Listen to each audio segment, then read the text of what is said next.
You're on, huh?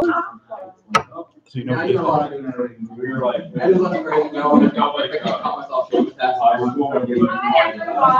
also never Getting much audio though.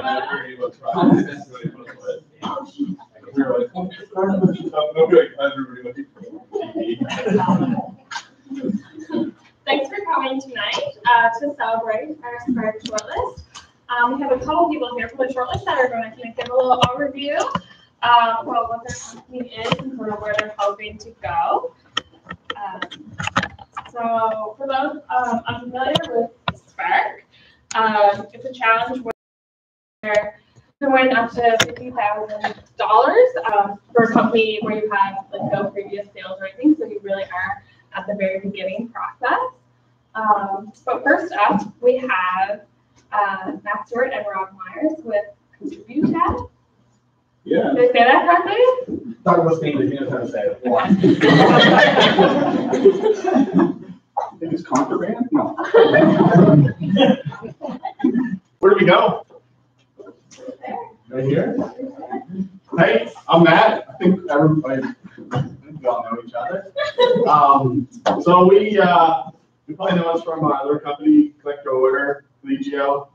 This actually came out of not something that we thought of, but maybe about 2 months ago or something, a friend of mine who works for, he's a business development officer with a local charity foundation here in Sydney, reached out to us and knew about our background with software and said, do you think you could build us something that can be set up in a grocery store or a barbecue or an event where people can just quickly make a donation with the tap of a credit card? It has to be quick. It can't be a complicated process for the user. Pretty much as easy as dropping a $5 bill in the bucket. So we put our heads together and bounced some ideas off of this foundation, and we came up with a prototype about a week ago, I guess, and we've been testing it with our team member back there, Matthew, who was a junior developer with us. And then we've been meeting back and forth with the foundation to get some ideas on how we can improve upon it. So we've got about half a dozen events scheduled this summer with it so far, with a couple of different organizations, including their foundation. And looking forward to seeing how we can get some feedback and work on it in a live environment. Yeah. Any questions for the guys? How do you make money with it? Transaction fees. Yeah, so much like that. And then there's a hardware component to it as well. We won't make any money off the hardware, but there is an initial price to cover the cost of it. You don't do your phone, or? You can use your credit card, your flash-enabled debit card, Apple Pay, Google Pay. You can use your smartwatch. It's all NFC. You can't Stripe, so it has to be tapped. Yeah. And then to be quick and easy, just your own through the turnstile, make your donation as you wish. Basically, it's a tablet put into a kiosk that we've purchased one from a company in the UK called BouncePad, and then we're going to get one more custom design that makes it a little bit more compact than this one. And on the screen, the foundation or the organization can design a graphic to encourage people to donate. They can have a fixed amount. They can have multiple amounts that you can choose from. You just simply tap the amount and then tap your card or phone or whatever, and the donation is made. Cool. In the meeting today with one of the partners, there were some ideas around as well about using it to have it mounted on various walls and stuff throughout, such as a hospital where they have the donation walls where people can sign up for monthly contributions as well. So a couple of ideas floating around that they've been really helpful with. Is it like something that's sort of modular in the sense of like a cell phone? Like, for example, if there was a hockey team, say, raising money, would they be able to take it to the mall or to a door or whatever? Exactly, yeah. So the way that it's built out is there's a couple of options. So the one that we have right now is meant more so for a countertop, but there is one that we can get that can be handheld. And one of the events we talked about today was one that could be through Center 200 during a hockey game. When they have a raffle, they can go around giving donations on that device. Thanks, guys. Thanks, guys.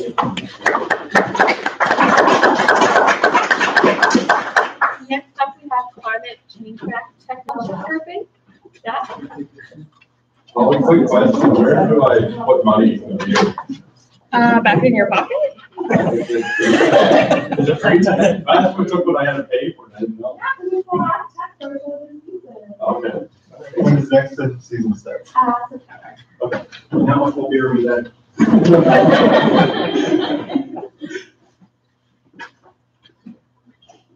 So how many wildfires have there been in Canada so far this year? How many floods? This year they're predicting an enormous amount of bad hurricanes. Last year, there were many deaths and billions of dollars of damages. Hello, my name is Rob McKenzie, founder of Climate Change Back Technologies. This project has been a dream of mine since I was a kid in the 1970s. I wanted to be an oceanographer when I grew up, and I was a big fan of Jacques Cousteau. One thing that always stuck with me was where he said, someday they're going to be able to make electricity out of the waves and the tides. In 2012, I had a eureka moment and began researching the possibilities for wave and tidal. Now, after a few years of research, I want to bring that forward and do some tests.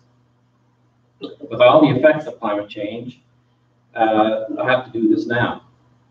The Bay of Fundy has the record for the highest tides in the world. There are several companies that are making their tidal energy devices and testing them in the Bay of Fundy now. According to fundyforest.ca, there's 160 billion tons of water that go in and go out twice a day, every day, as it did for the last billion years, and this last will for the next hopefully billion years. The speed of the currents can get up to 18 kilometers an hour. In the water, that's like hurricane force winds.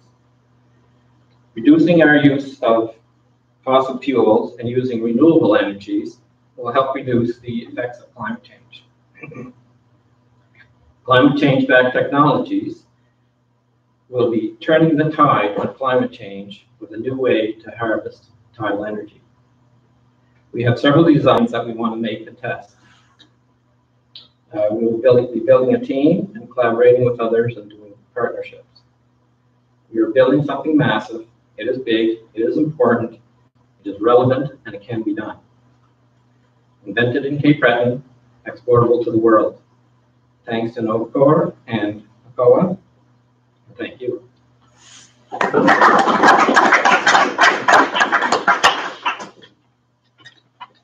So I have a question. Would your technology slowly help us prevent snow in June? January. Yeah. Get enough of them around, I guess. The Highlands yesterday, yeah. Oh, yeah, it was just covered in snow. Was it? Yeah. Oh, yeah. Yeah, Facebook. Yeah. Well, you know, so that's what you're seeing, right? Yeah. And so everybody can do their part, and this is something that I had for a while and want to bring forward. Oh, cool. Any other questions? Okay. Thanks, Rob. Yeah, thanks. All right, finally we have Kathy with Comlet Technology. Thank you, Holly. My name is Kathy Levy. I'm founder and CEO of Comlet Technologies. A lot of you know that I've been a teacher for the past couple of years. Last year I was teaching in England, and there were about 100 kids in the Enchanted Forest, and I had 25 5-year-olds, and I thought there had to be a better way to supervise these kids. There are 18 million packages from Canada Post shipped yearly, and how many are tracked? 18 million. How many school trips are there? We have no idea. There's no tracking data. And when I've been on every trip in daycare, I've worked for the YMCA, the City of Toronto daycare, a few different school boards, no tracking system for the children. So COMLET is is abbreviated for communication bracelet. And what COMLET does is it monitors and notifies if children leave a certain area to geofence or set radius. That would mean that no school bus will leave the child behind, because once the child is out of the radius of the teacher or the person who's holding the phone that they're attached to, then they'll get notified, and it will also locate them if they do get lost. We also streamline the way the lists are made. I know that I can spend 3 or 4 weeks preparing a list. If you all attend a field trip and the first 5 people are on my list, I group them, and then another one gets added on, and Joe and John that work together, I have to update that list. And children that have autism sometimes are not included on these trips because they could be runners, and it's 80% increase between the ages of 7 and 10 for children to run if they have autism. And elementary schools sometimes have to leave them behind if the parents can't come. Parents will have peace of mind knowing that their children are going to be monitored and safer. And as well, there's accountability issues for school boards and for teachers. If they're tracked, there's a history kept, and if there are liability issues, that history can be shared with insurance purposes. We have schools, daycare is interested right now, YMCA is interested, the IWK has expressed interest, and I'm also thinking about the Nova Scotia Health Authority. There are maybe vulnerable people who get checked into the hospital and they need to be tracked. So there's a lot of interest in communities outside the schools, but the main focus is schools for now, because there are 668 million students in the world. There are 60 million in North America and the UK, and I have worked with a lot of the communities that I could reach. And like I said, there's no tracking system. So paper lists were okay 25 years ago. Times have changed. And I've carried a list in my pocket and in my lunch bag. I have had juice spilt on it. And if that list is destroyed, what are we doing? We don't have anything to track or to list our children. And we're also going to provide a pack, the compact, so that the phone is within earshot for notifications, for vibrations, and you don't have to carry it on your back. And that's it. Any questions? What, you got it all? No questions? Don't tell the old work for employees. The business model is subscription. You didn't ask. It's subscription based, and if you look at some of the possible competitors, if you thought about it, there are Angel Sense tracks children with autism, but you have to buy, the parent has to buy the bracelet, and it could be, right now they had a Mother's Day sale, and you could buy one for $90. That was a 45% discount, and the subscription fee is $39.99 a month. With COMLET at large order packages, we could order and have 20 bracelets for the same price as one. Wow. And they would all be together, and you can Bluetooth them all just like you would a smartwatch. And the proven technology is already there. It's not something that we have to prove, and we're not even making the bracelets. It's the innovative app for streamlining and for providing accountability for schools and peace of mind for parents. Great. Thank There's you. another big market here too, which We've already talked about. Colin was my first phone call. The first person that I actually mentioned this to was standing next to me in England, and it was the head teacher of the school. And I just thought, my gosh, I left 2 children behind because they were runners and I couldn't take them. We invited one of the parents, she couldn't make it. So I turned to the head teacher and I said, why are we not tracking these children? This was a year ago. And I played with it for a while. And I always knew that there was something we could do. Schools are changing, as we know. There's a lot of safety and security issues happening. I was in England during the terror attacks, and it plays on a parent's mind. And I know that the trip after the one I was on, parents were calling all day. They were really worried about the kids. So I thought about it for a while, and I called Colin. He was cooking his dinner, and he cut his finger, not probably because of the wow idea, but yeah. One of those runners. So Colin was my first yay, great idea that I spoke to Premjot. Premjot said, give Bob a call. So I sat down I with got Bob. called before Premjot. Pardon me? I was called before Premjot. You were? Wow. I'm gonna rub that in his face. Collar. And so the more that I talked about it, people, especially the YMCA, I used to work for the YMCA, I was the EDC, that's extended day camp, and kids go out on trips and then they'll come back for 2 days or a week.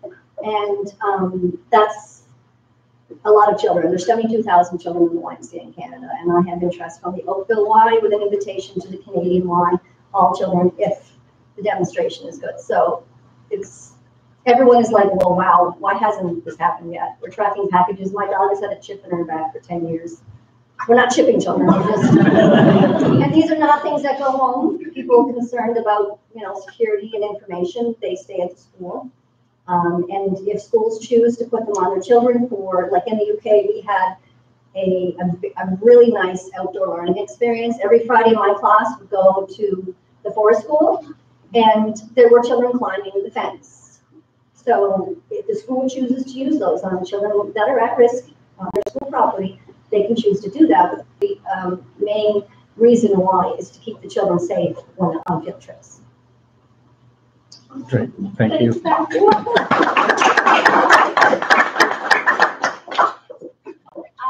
a bunch on the shortlist. I couldn't make it tonight. I'm going to try and do my best. This is a test. To talk, yeah, no pressure. So Trainer is kind of the brainchild of Shay Monroe. And he's created an app that will help you train better, basically. So it uses software that kind of looks at your form and everything, and will give you advice on how to improve that. Colin's looking at me like I'm doing a great job of explaining it. Mine, Sentinel, is basically the check engine light for mental health. That's kind of, I think, probably going to become their tagline. And Dave Johnson's working on this one. So it's sort of an app where you'll be able to kind of check in, and it'll help you connect with services should you need to connect with someone to help in a mental health sort of capacity in that way. Honeycomb Technologies is Ian McVicker, really great with last names. And basically what they're doing is creating customizable forms, correct, Bob, for the healthcare sector. Yeah. It's kind of just like their little elevator pitches for that. And finally, EasyFit, which is by Matt Gillis, and he is looking at creating, EasyFit is Nikolai, yeah. Again, I have myself here. So EasyFit, what it does is he's created software where basically you'll be able to, I don't know, it's a little creepy, but really useful if you love to online shop. But it'll basically help you create like a little, real avatar of yourself, so you'll be able to try things on and see how they'll look and make sure the fit is right. The other women in the room are kind of understanding where I'm going with this. But yeah, so the idea is it'll help cut down on returns. You'll be able to say this looks good on me, it doesn't, this fits that way. So that one's pretty cool. And then finally we have Nebulous, and he has BMN Pro, which is retrain your knee pain. So he's a physiotherapist. He's developing this software that'll help you kind of work through your knee pain and recover in a better way. So yeah, we can through that. Very well done. But thanks to everyone who did come out today. It's great. I know we kind of weren't expecting as soon as you found out you're on the shortlist to get an email from me being like, hey, do you want to come in on Thursday and pitch your idea? So thanks a lot for coming to do that. We do have some awesome events coming up. We do a Monday mixer every morning over in Navigate, just next door, from 10 a.m. to 10:30. It's really casual. We ask you to bring your own mug. So you don't want to do dishes on Monday. But we have the coffee and we have snacks. The Better Bite provides lots of great yummy snacks for that. Sort of one of our unofficial spread programming we're running during the boot camp here in Breton is How to Survive the Hot Seat by Permjot Valia. And that's gonna be on a Monday morning, and then you can head on over to the mixer after and grab a snack. And that's gonna be all about learning how to answer kind of difficult questions that might come up during your pitch. So kind of helpful for anyone that's like in Spark and has to pitch, or even if you're kind of going looking for investors and stuff like that. We're on kind of Maryfield's going to be hosting another workshop on managing software projects, kind of overcoming roadblocks and sort of preparing for that. Colin McGinnis is going to be doing our email with the email marketing on July 10th. And it's going to be working through kind of all the new regulations around email marketing, making sure you're kind of not doing anything you might not be supposed to do now. And also some great tips on like how to build up your email list, creating content, all that good stuff. Then we're going to have another workshop in the middle of July with Veronica all on software documentation. So really building on her first one. And for anyone that's kind of building a software right now, you might know that it's really important to document from the very beginning. So her philosophy is you kind of start right from the beginning, and then once you start to scale, everything's in place, and it makes it easier to bring on more staff and all that fun stuff. And finally, we have a super fun event coming up on July 5th, sort of instead of TecSocial, because this is our last one for this season. We're taking a hiatus for the summer, if that weather ever arrives. So we invite you all to the pig roast on July 5th at 3:30 p.m. right out in the back parking lot. So it's right out here at New Dawn, and Stand and Stuff Your Face is going to be on site just roasting a pig. So if you can't find the parking lot, I'm sure you can smell your way there. And yeah, we're kind of inviting all the tech companies to come out and just mingle and sort of celebrate all the cool stuff that we've done this year, and just kind of get out and relax and have a fun day, because a lot of our events are making you guys work, so we want to give you a reason to kind of relax. But yeah, thanks for coming out, guys. If you haven't got your name in for the draw yet, we have some really cool NovaCorp swag blankets to give away tonight, which I think you'll probably need because we're supposed to get frost again. So get your name in for that draw. Are these all in Sydney? Yeah. Awesome. Every single one. Sweet. That's great.